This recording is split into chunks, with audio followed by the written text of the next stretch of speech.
নমস্কাৰ মই একিদা এই মুহূৰ্তত ওলাই আহিছে বহুকিটা গুৰুত্বপূৰ্ণ খবৰ। আজি হৈছে 19 অক্টোবৰ আৰু আজি ভাৰতৰ লগতে অসমৰ বিভিন্ন প্ৰান্তৰ পৰা বহুকিটা গুৰুত্বপূৰ্ণ খবৰ যুক্তোৱা হৈছে। আৰু এই ধৰণৰ খবৰ নিতৌ চাই থাকিবলৈ আসাম টেকটক চেনেলটো সাবস্ক্ৰাইব কৰিবলৈ নাপাহৰিব আৰু ভিডিঅ'টো লাইক কৰি মোক উৎসাহিত কৰিব বুলি আশা কৰিলো। তেন্তে হওক আজি খবৰকেইটা আৰম্ভ কৰোঁ।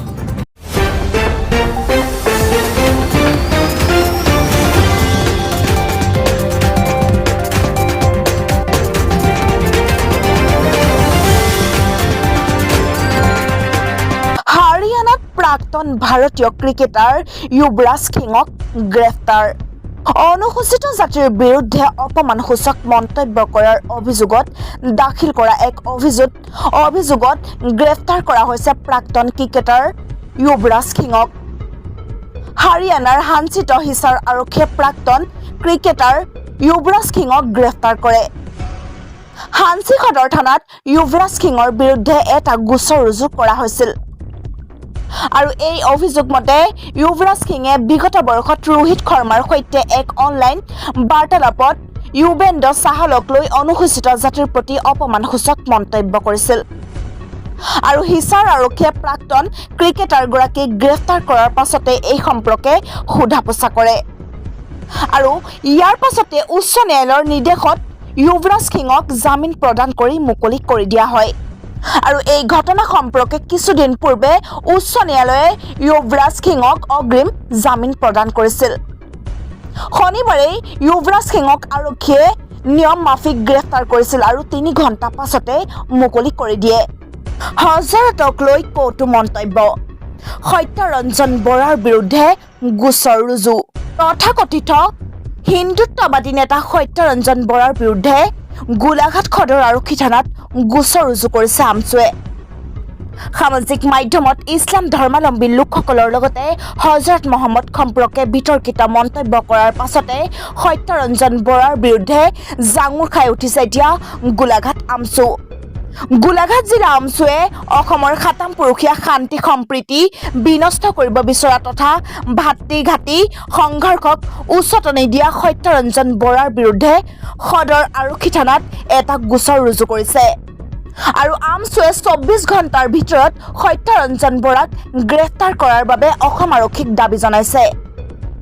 উল্লেখযোগ্য যে সত্য ৰঞ্জন বৰাই সামাজিক মাধ্যমত হজৰত মহম্মদক ডকাইত আখ্যা দিয়াৰ লগতে ইছলাম ধৰ্মীয় লোকসকলৰ বিৰুদ্ধে কটু মন্তব্য প্ৰকাশ কৰিছিল। পৰৱৰ্তী সময়ত সত্য ৰঞ্জন বৰাই উক্ত মন্তব্য সামাজিক মাধ্যমৰ পৰা ডিলিট কৰিছিল যদিও ইতিমধ্যে বহু লোকে উক্ত পোষ্টটোৰ স্ক্ৰীনশ্বট ৰাখি থয়।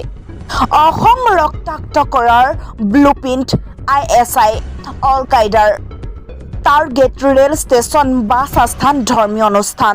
অসম অশান্ত কৰাৰ বাবে অল কায়দাই জাৰি কৰিছে ভিডিঅ'। চোৰাংচোৱাৰ হাততো আহি পৰিছে অল কায়দাৰ এই ভিডিঅ' বাৰ্তাও। অসমত পাক সন্ত্ৰাসবাদী সংগঠনৰ ভয়ংকৰ কুটাঘাতৰ ব্লুপ্ৰিণ্ট। পাক চোৰাংচোৱা সংস্থাই ISIৰ অসম অশান্ত কৰাৰ ষড়যন্ত্ৰ। অসমত বিস্ফোৰণৰ পৰিকল্পনা।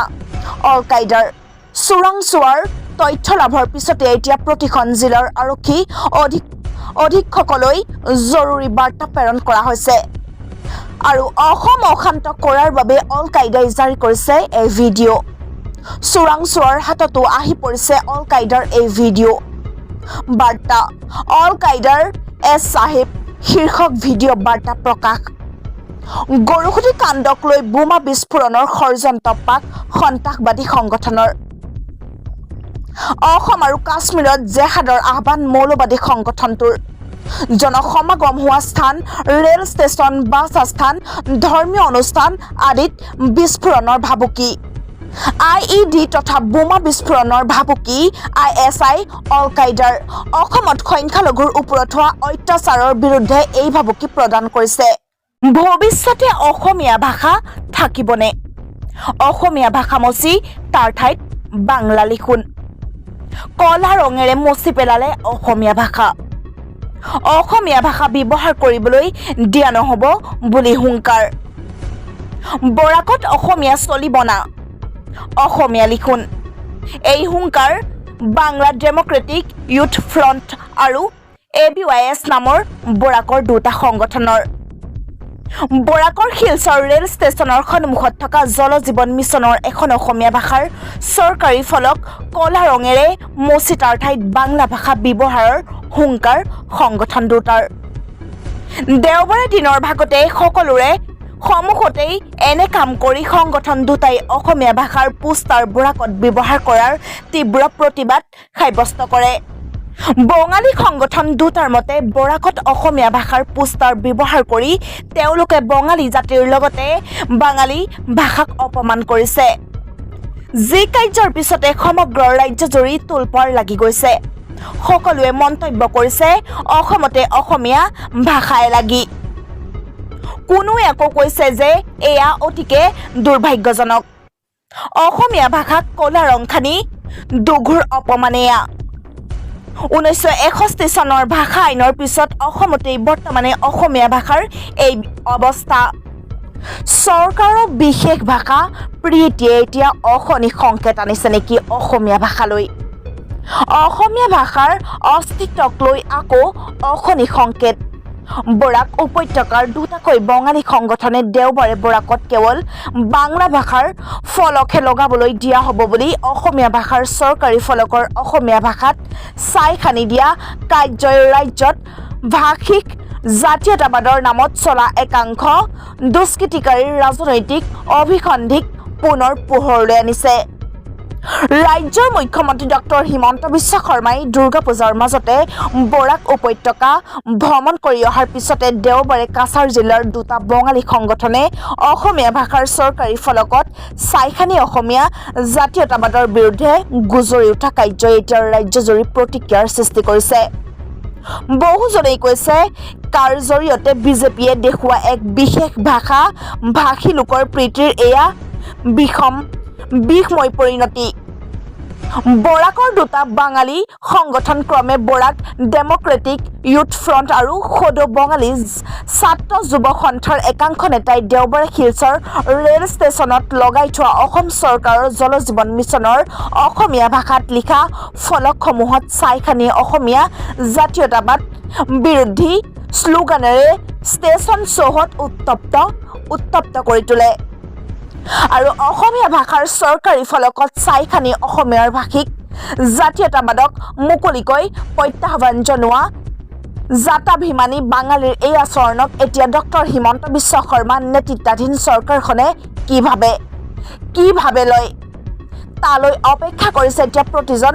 স্বাভিমানী অসমীয়াই উল্লেখ্য যে ইয়াৰ আগতেও গগত চেটাৰ্জী নামৰ এজন বাঙালী নেতাই অসমীয়া বিৰোধী স্থিতিৰে সাম্প্ৰদায়িক বাষ্প বিয়পাই দিছিল আৰু কিন্তু এই নেতাজনৰ বিৰুদ্ধে অসম চৰকাৰে কেৱল গ্ৰেফতাৰী পাৰোৱানা জাৰি কৰিয়ে ক্ষান্ত থাকিল সেয়েহে এতিয়া প্ৰশ্ন উঠিছে নাগৰিকত্ব আইনৰ সংশোধনীৰে বিশেষ ভাষী লোকসকলক অধিক আপোন কৰি লোৱা বিজেপি চৰকাৰৰ নিয়ন্ত্ৰণৰ বাহিৰ হৈ গৈছে নেকি একাংশ অসমীয়া বিদেশী সম্প্ৰতি প্ৰায় বৰাক ভৱনত থকা ৰাজ্যৰ মুখ্যমন্ত্ৰী ডক্টৰ হিমন্ত বিশ্ব শৰ্মাই এই প্ৰশ্নৰ কি উত্তৰ দিয়ে সেয়া হ'ব এতিয়া লক্ষণীয় ভকত বৈষ্ণৱৰ ৰোষত ৰূপজ্যোতি কুৰ্মী বিজেপিৰ নিৰ্বাচনী প্ৰচাৰ পত্ৰত গুৰু আসন ব্যৱহাৰ আগতে আমি ৰূপজ্যোতি কুৰ্মীক ভাল পাইছিলোঁ ভোট দি জিকাইছিলোঁ কিন্তু তেওঁ এনে কাৰ্যত আমি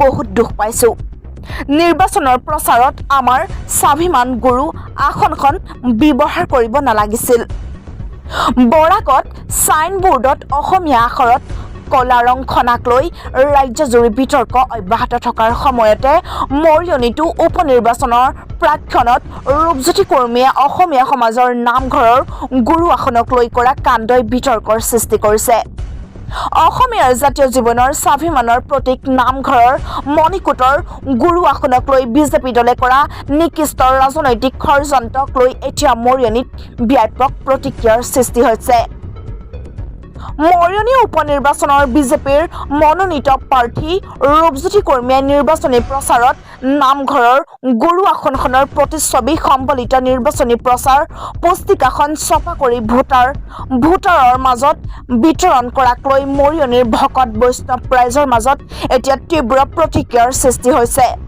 পবিত্ৰ গৰুৱাখন সন্নিৱিষ্ট পুস্তিকাত বিজেপি প্ৰাৰ্থী ৰূপজ্যোতি কুৰ্মীয়ে নিজৰ লগতে মুখ্যমন্ত্ৰী হিমন্ত বিশ্ব শৰ্মাৰ নামো সন্নিৱিষ্ট কৰিছে।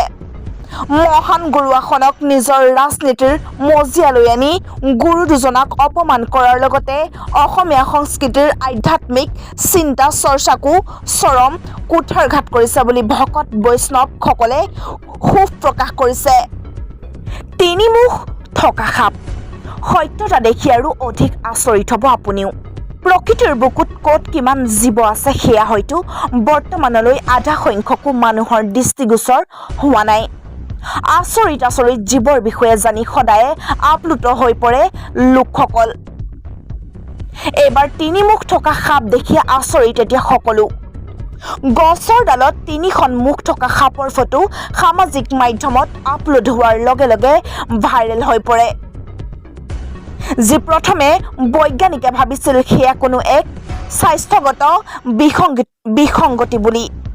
পিছে যেতিয়া ইয়াৰ পিছৰ সত্যতা জানিব পাৰে সকলো আচৰিত হৈ পৰে। বৈজ্ঞানিকেও প্ৰকৃতিৰ লীলা দেখি চকু থৰ কৰে। কিয়নো এই তিনিমুখ থকা সাপ কোনো সাপ নহয়, বৰঞ্চ এক পখিলাহে।